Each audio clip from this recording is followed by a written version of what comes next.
Hello everyone, চলে এসেছি নতুন একটা ভিডিও নিয়ে। দেখো এখানে 4 রকমের সবজি কেটে নিয়েছি, আলু, গাজর, ক্যাপসিকাম আর বিনস। তেলটা ভালো হয়ে গরম হয়ে আসার পর 4 রকম সবজি একসঙ্গে দিয়ে দিয়েছিলাম, লবণ হলুদ দিয়ে ভাজা ভাজা করে নিয়েছিলাম। এখানে আমি কোনো জল অ্যাড করব না। ভাজা হয়ে আসার পর লঙ্কা বাটা আদা বাটা দিয়ে ভালো করে মাখিয়ে নিয়েছিলাম। তারপর দিয়ে দিয়েছিলাম কাজু বাদাম গুঁড়ো আর পরিমাণ মতো চিনি।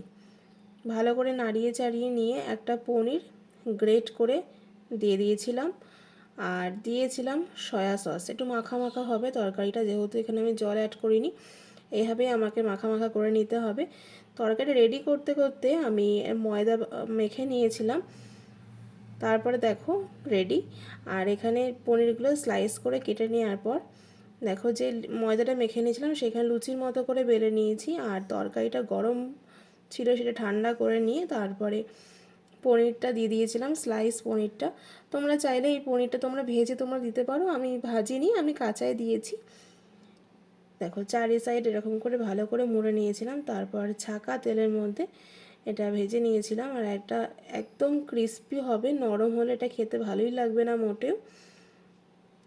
একদম রেডি পনির রোল। যদি কারোর ভালো লেগে থাকে এই রেসিপিটা, তোমরা লাইক কমেন্ট অ্যান্ড শেয়ার করে দিও প্লিজ।